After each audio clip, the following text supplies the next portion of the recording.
ఓం శ్రీ మాత్రే నమః. ఛానల్లోకి స్వాగతమండి. ఈ రోజు వీడియోలో మనం కర్కాటక రాశి వారి గురించి మాట్లాడుకోబోతున్నాం. మారుతున్నటువంటి గోచార గ్రహస్థితిని అనుసరించి ఈ రాశి వారికి జూన్ 15, 16 తేదీల్లో జీవితంలో ఎటువంటి 2 కోలుకోలేని ఎదురు దెబ్బలు తగలబోతున్నాయి. వాటి నుంచి మీరెలా తప్పించుకోవచ్చు, అలాగే ఎటువంటి దేవతారాధన పరిహారం చేసుకోవటం వల్ల ఇటువంటి పరిస్థితి నుంచి తేలిగ్గా బయటపడతారు అనే అంశాలను ఈ వీడియోలో మనం వివరంగా తెలుసుకుందాం. అయితే అంతకంటే ముందుగా మీరు కనుక మన ఛానల్ని ఫస్ట్ టైం చూస్తున్నట్లయితే సబ్స్క్రైబ్ చేసుకుని పక్కనే ఉన్న బెల్ ఐకాన్ నొక్కి ఆల్ సెలెక్ట్ చేసుకుంటే మేము ఇలాంటి వీడియోస్ అప్లోడ్ చేయగానే ముందుగా మీకు నోటిఫికేషన్ వస్తుంది. అలాగే వీడియో నచ్చినట్లయితే లైక్ చేయండి. అలాగే వీడియోని ఎక్కడా కూడా స్కిప్ చేయకుండా చివరి వరకు చూస్తేనే మేమేం చెబుతున్నామో మీకు పూర్తిగా అర్థమవుతుంది. ఇక వివరాల్లోకి వెళితే ముందుగా ఈ రాశివారి వ్యక్తిత్వాన్ని మనం కనుక చూసినట్లయితే ఈ రాశివారికి బంధుప్రీతి ఎక్కువగా ఉంటుంది. బంధువులందరి పట్ల కూడా ప్రేమాభిమానాలు కలిగి ఉంటారు. ఏ పని అప్పగించినా కూడా బద్దగించకుండా ఆ పనిని పూర్తి చేయాలి అనే ఆలోచనను కలిగి ఉంటారు. అయితే పనిచేసే క్రమంలో వారి ఆరోగ్యాన్ని కూడా పెద్దగా పట్టించుకోరు. అంటే పని పూర్తయ్యేంత వరకు కాన్సంట్రేట్ చేసి ఆహారం, నిద్ర నిర్లక్ష్యం చేసే పరిస్థితులు కూడా వీరికి ఎదురవుతాయి. అలాగే ఎటువంటి బంధుత్వాన్ని కానీ స్నేహాన్ని కానీ నిలబెట్టుకోవాలి అంటే ఈ రోజుల్లో డబ్బనేది చాలా ముఖ్యం. ప్రస్తుతం మనం చూస్తూనే ఉన్నాం. ఎవరి దగ్గరైతే ధనం ఎక్కువగా ఉంటుందో వారిని సమాజంలో ఎక్కువగా గౌరవిస్తూ ఉంటారు. అందుచేత ధనంతో పాటు దానధర్మాలు చేయటం కూడా మంచిదే. ఇలా చేయటం వల్ల సమాజంలో గౌరవ మర్యాదలు కూడా పెరుగుతాయి. ఈ రాశివారికి పెద్దగా అనారోగ్య సమస్యలు ఉండవు. కానీ స్వయంకృతాపరాధం వల్ల అంటే పనిలో పడి వీరు ఆరోగ్యాన్ని నిర్లక్ష్యం చేయటం వల్ల వీరికి చిన్న చిన్న అనారోగ్య సమస్యలు ఎదురవుతూ ఉంటాయి. చిన్నపాటి గాయాల పట్ల కూడా శ్రద్ధ వహించండి. తగిన విశ్రాంతి తీసుకోవటం, తేలికపాటి వ్యాయామాలు చేయటం చాలా అవసరం. యోగా, వ్యాయామం, మెడిటేషన్ చేయటం మంచిదే. కనుక ఆరోగ్యం విషయంలో చాలా జాగ్రత్తగా ఉండాలి. ఈ విషయంలో కొంచెం శ్రద్ధ అవసరం. లేదంటే ఆరోగ్యం విషయంలో ఇబ్బందులు ఎదురవుతాయి. ఉద్యోగంలో కొన్ని ఊహించని మార్పులు లేదా అడ్డంకులు ఎదురు కావచ్చు. పై అధికారులతో లేదా సహోదరులతో చిన్నపాటి మనస్పర్ధలు వచ్చే అవకాశం ఉంది. మీ పనుల్లో జాప్యం జరగచ్చు. ఓపికతో ప్రశాంతంగా వ్యవహరించటం ద్వారా సమస్యలను అధిగమించవచ్చు. మీ ప్రయత్నాలకు తక్షణ ఫలితం రాకపోవచ్చు. ఆర్థికంగా కొన్ని అనుకోని ఖర్చులు చేసే అవకాశం ఉంది. వారసత్వ ఆస్తి లేదా బీమాకు సంబంధించిన విషయాల్లో కొంత పురోగతి ఉండొచ్చు. లేదా కొన్ని ఇబ్బందులు తలెత్తవచ్చు. పెట్టుబడుల విషయంలో తొందరపాటు నిర్ణయాలు తీసుకోవద్దు. డబ్బులు లావాదేవీలలో జాగ్రత్త అవసరం. వ్యాపార భాగస్వాములతో వ్యవహరించేటప్పుడు జాగ్రత్తగా ఉండాలి. కొత్త ఒప్పందాలు లేదా పెట్టుబడుల విషయంలో బాగా ఆలోచించి నిర్ణయం తీసుకోవాలి. పరిశోధన లేదా రహస్య కార్యకలాపాలకు సంబంధించిన వ్యాపారాలు చేసేవారికి కొంత అనుకూలంగా ఉంటుంది. కొన్ని పనుల్లో ఆటంకాలు ఎదురైనా చివరికి పూర్తి చేస్తారు. విద్యార్థులు ఏకాగ్రతతో చదువుకోవటం కొంచెం కష్టంగా ఉంటుంది. కొన్ని తెలియని భయాలు లేదా ఆందోళనలు చదువుపై ప్రభావం చూపవచ్చు. పరిశోధనాత్మక విషయాలపై ఆసక్తి పెరుగుతుంది. లోతైన అధ్యయనాలకు ఇది కొంతవరకు అనుకూలమైన రోజు.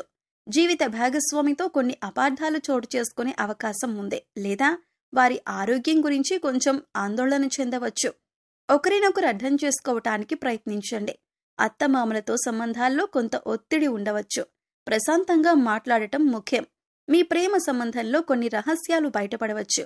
లేదా ఒకరిపై ఒకరికి అనుమానాలు తలెత్తవచ్చు. భావోద్వేగాల విషయంలో జాగ్రత్తగా ఉండాలి. మీ భాగస్వామితో బహిరంగంగా మాట్లాడటానికి ప్రయత్నించండి. అనవసరమైన వాదనలకు దూరంగా ఉండండి. దీర్ఘకాలిక అనారోగ్య సమస్యలతో బాధపడే వారికి కొంత ఉపశమనం లభిస్తుంది. శారీరకంగా చురుకుగా ఉంటారు. ఆధ్యాత్మిక చింతన మానసిక ప్రశాంతతనిస్తుంది. ఉద్యోగంలో మీ ప్రతిభకు గుర్తింపు లభిస్తుంది. పై అధికారుల నుంచి ప్రశంసలు మరియు సహకారం అందుతాయి. పదోన్నతులు లేదా కోరుకున్న బదిలీలకు అవకాశం ఉంది. కొత్త బాధ్యతలు స్వీకరించటానికి ఇది మంచి సమయం. మీ పనుల్లో అదృష్టం కలిసి వస్తుంది. ఆర్థికంగా చాలా అనుకూలంగా ఉంటుంది. దీర్ఘకాలిక పెట్టుబడుల నుంచి లాభాలు పొందొచ్చు. అదృష్టం కలిసి రావటం వల్ల కొన్ని ఆర్థిక ప్రయోజనాలు చేకూరుతాయి. పెద్దల నుండి ఆర్థిక సహాయం అందవచ్చు. వ్యాపారంలో మంచి పురోగతి కనిపిస్తుంది. కొత్త అవకాశాలు కలిసి వస్తాయి. దూర ప్రయాణాలు ఉంటాయి. మీ వ్యాపారానికి సంబంధించిన ప్రభుత్వ పనులు సానుకూలంగా పూర్తవుతాయి. సమాజంలో మీ కీర్తి ప్రతిష్టలు పెరుగుతాయి. విద్యార్థులకు ఇది చాలా మంచి రోజు. చదువుపై శ్రద్ధ, ఏకాగ్రత పెరుగుతాయి. ఉన్నత విద్య లేదా విదేశీ విద్య కోసం ప్రయత్నిస్తున్న వారికి శుభవార్తలు అందుతాయి. పరీక్షలలో మంచి ఫలితాలు సాధిస్తారు. గురువుల నుంచి మీకు పూర్తి మద్దతు లభిస్తుంది. జీవిత భాగస్వామితో మీ అనుబంధం మరింత బలపడుతుంది. ఒకరినొకరు బాగా అర్థం చేసుకుంటారు. కలిసి ఆధ్యాత్మిక ప్రదేశాలను సందర్శించే అవకాశం ఉంది. లేదా భవిష్యత్తు ప్రణాళికల గురించి చర్చించుకుంటారు. ఇంట్లో సంతోషకరమైన వాతావరణం ఉంటుంది. ప్రేమికులకు ఈ రోజు చాలా ఆనందంగా గడుస్తుంది. మీ మధ్య ఉన్న అపార్థాలు తొలగిపోయి ప్రేమ బంధం మరింత దృఢంగా మారుతుంది. మీ సంబంధానికి పెద్దల ఆమోదం లభించే అవకాశం కూడా ఉంది. కలిసి విహారయాత్రలకు వెళ్లవచ్చు. కుటుంబంలో ప్రశాంతత, సంతోషం నెలకొంటాయి. తండ్రి గారి ఆరోగ్యం మెరుగుపడుతుంది లేదా వారి నుండి ముఖ్యమైన సలహాలు అందుతాయి. కుటుంబ సభ్యులతో కలిసి మతపరమైన కార్యక్రమాల్లో పాల్గొంటారు. ఆరోగ్యం సాధారణంగా బాగుంటుంది. మీలో ఉత్సాహం, శక్తి నిండి ఉంటాయి. అయితే పనుల ఒత్తిడి వల్ల సాయంత్రానికి కొంచెం అలసటగా అనిపించవచ్చు. యోగా లేదా ధ్యానం చేయటం వల్ల మానసిక ప్రశాంతత లభిస్తుంది. చిన్నపాటి వ్యాయామం చేయటం మంచిది. పని ప్రదేశంలో మీ మాటకు విలువ పెరుగుతుంది. మీ కృషికి తగిన గుర్తింపు లభిస్తుంది. సహోద్యోగుల నుండి సహాయ సహకారాలు అందుతాయి. కొన్ని ముఖ్యమైన పనులను విజయవంతంగా పూర్తి చేస్తారు. మీ ఆత్మవిశ్వాసం పెరుగుతుంది. ఇది మీ కెరీర్కు మేలు చేస్తుంది. ఆర్థిక పరిస్థితి నిలకడగా ఉంటుంది. పూర్వపు పెట్టుబడుల నుండి మంచి రాబడిని ఆశించవచ్చు. రావలసిన డబ్బు చేతికందే సూచనలున్నాయి. అనవసరమైన ఖర్చులను తగ్గించుకోవటం మంచిది. దీర్ఘకాలిక ఆర్థిక ప్రణాళికలు వేసుకోవటానికి ఇది అనుకూలమైన రోజు. వ్యాపారంలో మీ గౌరవం, కీర్తి పెరుగుతాయి. ప్రభుత్వ రంగ పనులు కానీ లేదా ప్రైవేటు పనులు కానీ పెద్ద సంస్థలతో ఒప్పందాలు కుదుర్చుకోవటానికి ఇది మంచి రోజు. మీ ప్రయత్నాలు ఫలిస్తాయి. వ్యాపార విస్తరణకు అవకాశాలు లభిస్తాయి. భాగస్వాములతో సత్సంబంధాలు కొనసాగుతాయి. విద్యార్థులకు చదువులో పురోగతి ఉంటుంది. ముఖ్యంగా ఉన్నత విద్య అభ్యసిస్తున్న వారికి ఇది చాలా అనుకూలమైన సమయం. పోటీ పరీక్షలకు సిద్ధమవుతున్న వారు మంచి ఫలితాలు సాధిస్తారు. ఏకాగ్రత పెరుగుతుంది. కొత్త విషయాలు నేర్చుకోవటానికి ఆసక్తి చూపుతారు. దాంపత్య జీవితంలో మాధుర్యం, సామరస్యం ఉంటాయి. మీ జీవిత భాగస్వామితో కలిసి కొన్ని ముఖ్యమైన భవిష్యత్తు నిర్ణయాలు తీసుకుంటారు. ఒకరికొకరు మద్దతుగా నిలుస్తారు. కలిసి చేసే ప్రయాణాలు ఆనందాన్నిస్తాయి. ప్రేమ వ్యవహారాల్లో సానుకూలత కనిపిస్తుంది. మీ మధ్య అవగాహన, విశ్వాసం పెరుగుతాయి. మీ సంబంధాన్ని తదుపరి స్థాయికి తీసుకువెళ్లడం గురించి ఆలోచించవచ్చు. మీ భాగస్వామి నుండి ఆశించిన మద్దతు లభిస్తుంది. ఈ రాశివారు కొన్ని సాధారణ పరిహారాలు పాటించటం వల్ల జీవితంలో ఎదురయ్యే కొన్ని ఇబ్బందుల నుండి ఉపశమనం పొందవచ్చు మరియు శుభ ఫలితాలను పెంచుకోవచ్చు. ఈ పరిహారాలు చాలా సులభమైనవి. మనసు పెట్టి చేస్తే చాలు. శుక్రవారం నాడు అమ్మవారిని, ముఖ్యంగా లక్ష్మీదేవిని లేదా దుర్గాదేవిని పూజించటం చాలా మంచిది. తెల్లని పువ్వులతో, పాయసంతో అమ్మవారికి నైవేద్యం పెట్టి లలిత సహస్రనామం లేదా దుర్గా చాలీస చదవటం వల్ల ఆర్థిక ఇబ్బందులు తొలగి కుటుంబంలో సుఖ సంతోషాలు వెల్లివిరుస్తాయి. అలాగే ప్రతిరోజు ఉదయాన్నే నవగ్రహ స్తోత్రాలను చదువుకోవటం వల్ల గ్రహదోషాలు తొలగిపోతాయి. అంతేకాదు నవగ్రహాల అనుగ్రహం లభిస్తుంది. పేదవారికి, ముఖ్యంగా మహిళలకు లేదా ఆడపిల్లలకు తీపి పదార్థాలు, వస్త్రాలు దానం చేయటం కూడా శుభప్రదం. మీ రాశికి యోగకారకుడైన శనిదేవుణ్ణి ప్రసన్నం చేసుకోవటం కూడా మేలు చేస్తుంది.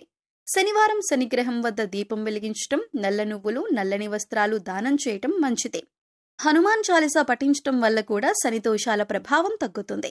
గోవులకు సేవ చేయటం, వాటికి ఆహారం పెట్టడం వల్ల కూడా అనేక దోషాలు తొలగిపోతాయి. ప్రతిరోజు ఉదయాన్నే సూర్యుడికి అర్ఘ్యం ఇవ్వటం వల్ల ఆరోగ్య సమస్యలు తగ్గుతాయి. చివరిగా మనసును ప్రశాంతంగా ఉంచుకోవటానికి ధ్యానం చేయటం, ప్రకృతిలో కొంత సమయం గడపటం చాలా అవసరం. ఇష్ట దైవాన్ని మనస్ఫూర్తిగా ప్రార్థించటం, మంచి పనులు చేయటం, ఇతరులకు సహాయం చేయటం వంటివి చేయటం వల్ల గ్రహాల అనుకూలత పెరుగుతుంది. ఎల్లప్పుడూ సానుకూల దృక్పథంతో ఉండటం, అనవసరమైన వాదనలకు దూరంగా ఉండటం వల్ల కూడా జీవితంలో మంచి మార్పులు వస్తాయి. గుర్తుంచుకోండి, పరిహారాల కంటే ముఖ్యమైనది మీ నమ్మకం, మీరు చేసే సత్కర్మలు. కర్కాటక రాశి వారికి ఎలా ఉండబోతుందో చూశారు కదండి. ఈ వీడియో గనుక మీకు నచ్చినట్లయితే లైక్ చేయండి. మీ ఫ్రెండ్స్ అండ్ ఫ్యామిలీ మెంబర్స్లో కర్కాటక రాశి వారు ఉంటే వారితో ఈ వీడియోని షేర్ చేసుకోండి. అలాగే జై శ్రీకృష్ణ అని కామెంట్ చేయండి. అలాగే మా కొత్త వీడియోలు మీరు మిస్ కాకుండా చూడాలంటే మా ఛానల్ని సబ్స్క్రైబ్ చేసుకొని పక్కనే ఉన్నటువంటి బెల్ ఐకాన్ని నొక్కండి.